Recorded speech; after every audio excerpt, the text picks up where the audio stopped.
C'est une tragédie grecque, Tsitsipas éliminé dans l'indifférence générale à l'US Open. Gagnera-t-il simplement un grand chelem dans sa carrière? Sinner post-affaire de dopage, les dingueries de Corentin Moutet et Félix Auger flopissime, c'est le programme attachant de ton premier digest de l'US Open 2024. Je te laisse claquer ton plus beau pouce et on attaque juste après ça. Et on attaque ce côté réseau avec Naomi Osaka qui, à mon avis, ne devrait pas être un cadeau à jouer à l'US Open. Un autre cadeau, ce sont les explications de Holger Rune suite à sa démontada reçue au premier tour de l'US Open. Alors, grosse déception hier, a-t-il tweeté il y a quelques heures désormais, sans vouloir offenser mon adversaire bien sûr. Je n'ai réussi que 39% de mes premiers services, des tonnes de fautes directes, etc. etc. Alors, c'était pas de la faute d'Holger Rune, c'était encore la faute de son genou. Parfois c'est son dos, parfois c'est l'environnement, sa maman, l'arbitre, il y a toujours en fait une excuse avec Holger, donc il a expliqué cela a affecté mon service, j'utilise normalement mon genou droit pour me propulser lorsque je sers. Alors après il y a toujours une possibilité quand t'es blessé, c'est de pas jouer et de te soigner. Comme ça, tu arrives sur le court et t'es en bonne santé et tu peux jouer à 100% de tes capacités. On enchaîne avec Corentin Moutet, un drama pas piqué des hannetons contre Sébastien Corda. Alors l'arbitre lui a crié dessus. Qu'est-ce qui s'est passé exactement? Eh bien l'arbitre était manifestement en train d'utiliser son téléphone dans le deuxième set. Ça n'a pas plu du tout à Coco Moutet. Moutet qui a pris un point de pénalité, c'est parti dans les tours, ça a duré des minutes et des minutes avec aussi des hurlements de son côté. Et c'est bizarre parce que c'est simplement dans les matchs de Corentin Moutet que j'ai l'impression que les arbitres sont au téléphone. C'est très étrange en tout cas.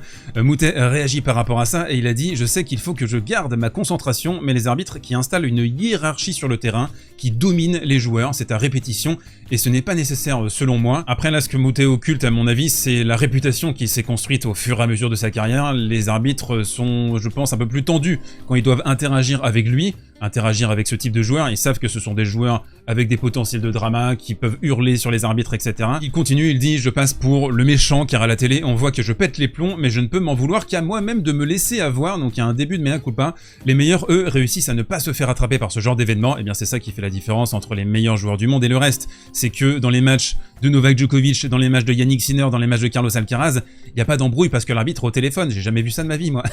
Certes, il peut y avoir un peu plus de drama sur les matchs de Djokovic, mais ça va lui servir à la performance. Alors qu'un joueur comme Corentin Moutet, il va complètement sortir de son match, et c'est même parfois, je pense, une manière d'expliquer l'écart de niveau qu'il peut y avoir entre lui et son adversaire, comme ce qui s'est passé hier avec Sébastien Corda. Alors il dit, j'essaye de progresser, mais parfois, comme aujourd'hui, j'ai du mal à supporter l'injustice.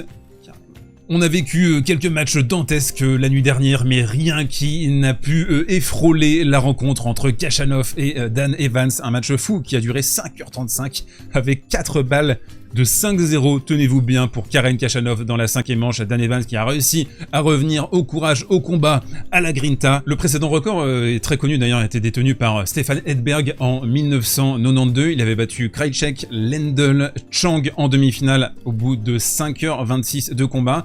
Et il avait enchaîné sur un certain Pete Sampras en finale. C'est l'une des débandades attendues presque de la nuit. Stefanos Tsitsipas qui a perdu contre Kokkinakis en 4 manches. Et le pire dans tout ça, c'est pas que Stefanos ait été éliminé au premier tour, c'est qu'au final, ça ne surprenne quasiment plus personne. Et justement, Tsitsipas est passé aux aveux après cette défaite et les mots sont lourds, les mots sont durs, on est obligé d'en parler bien sûr. Il a dit « Je ne suis plus rien comparé aux joueurs que j'étais avant. Je me souviens que je jouais quand j'étais plus jeune avec de l'adrénaline sur le court, avec le sentiment que ma vie dépendait du match. Et ces choses-là, enchaînent-ils, j'ai l'impression qu'elles ont disparu. Et disons que mon niveau de régularité n'a plus été aussi élevé. J'ai l'impression qu'il y a une sorte d'épuisement à long terme. » On voit, Stefanos, il a plus cette espèce de passion, cette capacité aussi à se blinder mentalement et à avancer dans les combats. C'était un générateur de matchs frissons, Stefanos, entre les années 2018, 2019, 2020. Ça a été un joueur extraordinaire, avec son service, avec son coup droit, sa capacité aussi à pouvoir tanker sur son revers. Désormais, son revers est complètement en lambeaux. Je le ressens depuis le début de l'année, dit-il, cette sensation d'être à côté de ses pompes, c'est très inquiétant. J'ai l'impression qu'il s'agit d'un type d'épuisement qui, que l'on s'arrête ou non, ça va pas se réparer ou se régénérer simplement parce que l'on prend des vacances ou que l'on s'éloigne des cours. J'ai l'impression que c'est quelque chose qui s'est maintenu, que je sois ou non hors du tennis. Justement, passons au coin tactique et analysons quelques séquences essentielles dans cette défaite de Stefanos Tsitsipas. Et la réalité actuellement pour ce joueur, c'est qu'il est tout à fait inoffensif sur dur, sur gazon. Pourquoi? Parce que il n'a pas de chop défensif en revers, de slice défensif qui lui permettrait de transitionner qui lui permettrait aussi de résister aux attaques. Et en fait, tous ses adversaires désormais savent que s'ils appuient sur le revers de Stéphanos, par exemple ici en décalage, on va appuyer sur le revers, on va orienter au maximum sur le revers de Stéphanos, eh bien on le désactive, on l'empêche de déployer ses ailes, de déployer son coup droit, qui peut être fantastique par ailleurs. Et là par exemple, on le voit, Stéphanos, forcément ça va faire un baduf cette histoire, parce qu'il n'a pas ce talent-là, il n'a pas cette capacité-là. Et moi je l'invite vraiment à regarder des vidéos entières, des matchs entiers de Roger Federer, comment il faisait pour retourner bloqué avec son revers, le petit retour court au niveau de la ligne du carré de service, ça c'était vénéneux, c'était incroyable. Même chose pour le retour de revers, combien de fois on a vu Stéphanos se faire goumer, se faire massacrer sur ce coup-là. C'est-à-dire que là par exemple Kokkinakis, s'il a besoin d'un point tranquille, il va envoyer une bombe nucléaire sur le revers, il va pas s'embêter, il va pas tenter d'aller sur le coup droit, paf, voilà, se prendre un missile téléguidé au retour, non, il va vraiment insister sur le revers. Dès que tu as besoin d'un point, une balle de break, etc., tu vas sur le revers de Stéphanos. Et c'est le grand problème de Steph actuellement, c'est que tout le monde, absolument tout le monde, sait le jouer, et même un 80e mondial, un 90e mondial, en chaleur, bah, il peut le battre sur dur, il peut le battre sur gazon, il croit en ses chances, c'est ça aussi, il a plus cette aura-là, il a plus cette protection de l'aura que par exemple un Novak peut avoir, un Carlitos aussi à certains égards. C'est-à-dire que le gars, en fait, il arrive sur le court et tu sais que tu vas vraiment jongler, tu pourras jamais vraiment le déstabiliser.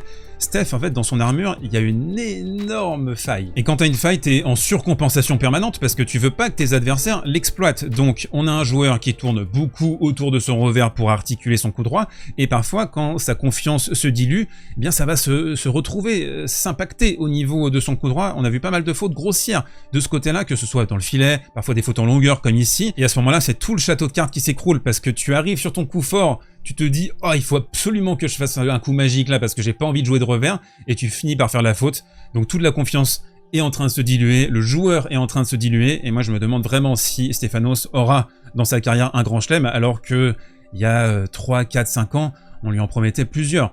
Peut-être un Roland-Garros, à un moment où on n'aura pas Carlitos, parce que aussi Alcaraz a fait beaucoup de mal à la carrière de Tsitsipas. Voilà, je me pose beaucoup de questions par rapport à ce joueur, je veux bien votre avis dans les commentaires. Enchaînons désormais sur une démontada vécue par Félix Auger-Aliassime hier. Alors Mensik a fait un super match, 89% derrière sa première, il a été royal derrière son service, avec pas de faille, lui justement dans son jeu, hein, que ce soit revers, que ce soit coup droit, vraiment un match de grande qualité avec beaucoup de longueur. Par contre, Félix, quelle catastrophe, hein. On est à 36 fautes directes au total, à 10 doubles fautes, donc le service a queené également. Il est complètement passé à côté de son sujet, c'est une défaite qui fait mal à la tronche parce que Félix, il y avait du mieux quand même ces dernières semaines. Carlos Alcaraz a lâché un set lors de son match, Yannick Sinner aussi, mais de manière plus problématique je trouve sur son entame, parce qu'on a senti qu'il était tendu, on a compris que l'affaire qui s'est passée quand même la semaine dernière, c'était encore en train de lui trotter dans la tête. Le regard des gens, le regard du public et les commentaires nombreux qui ont été écrits sur les réseaux sociaux, par des articles, par des vidéos et tout ça. Donc on a vu un début de match où il était tendu, comme ici par exemple un match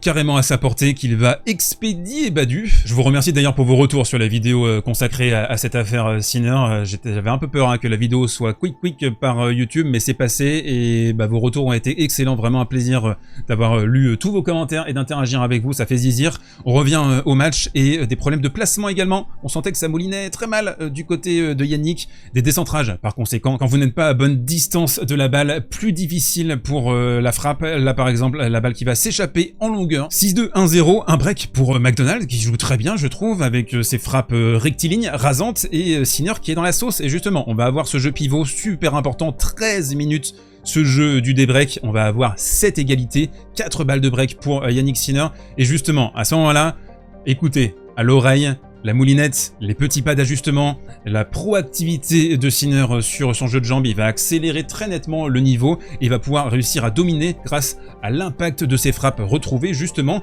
avec un jeu de jambes libéré. Et ensuite la deuxième partie du match, c'est une exécution. Début du deuxième tour à l'US Open ce soir, et c'est le coin prono sponsorisé par les Winamax de Winamax qui seront avec moi sur l'ensemble de la quinzaine de l'US Open. Le lien dans la description vous offre jusqu'à 100 € de free bet pour toute première inscription. Offre exclusivement réservé aux adultes. 18 ans et plus, ne jouez pas, c'est interdit si vous êtes mineur. Alors j'ai quelques petits tuyaux à vous passer sur cette journée. On a des matchs qui sont fort sympathiques. On va commencer avec Juncheng Chang, alias Jerry Chang, qui me régale. J'adore ce joueur, la petite patte de gaucher là, il nous a sorti Bublik. Enfin Bublik c'est un petit peu sorti tout seul, il faut dire les choses également.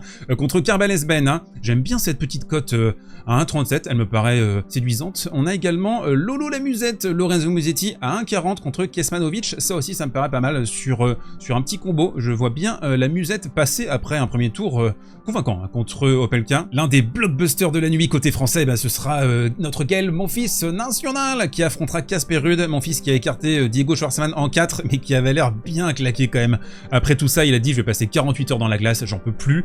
Donc qu'est-ce qu'il va réussir à enchaîner? Ruud, il y a forcément toujours un petit peu de questions sur son état physique après Roland Garros, les problèmes d'estomac, de virus, mais j'aime cette petite cote à 1,47. Et en parlant de blockbuster, l'énorme affiche de la nuit, ça va être entre Matteo Cluccittini et Taylor Fritz. Alors là, je pense qu'on va avoir un petit match pas piqué des hannetons, ça va être sympa. Matteo Berrettini qui a 2,65. Alors j'ai presque envie de partir sur une victoire moi de Matteo, même si ce serait un upset parce que Taylor Fritz est favori d'après les books à 1,47 et ça me semble logique. J'oubliais également le Arthur Cazot contre Brandon Nakashima, ça c'est à 18h15 donc c'est immanquable, il va falloir se caler devant au retour du boulot, au retour de vacances. En tout cas voilà, ça va être un petit plaisir. Alors Arthur Cazot qui est quasiment à 4, qui est pas du tout considéré vu la perf de Nakashima contre Runeux, vu le niveau de Nakashima, mais si Arthur a fait un solide match je trouve sur le premier tour. On va espérer à minima le petit set pour Tutur Cazot. On se retrouve demain pour de nouvelles aventures tennistiques à l'US Open. D'ici là, porte-toi bien et mange des burgers.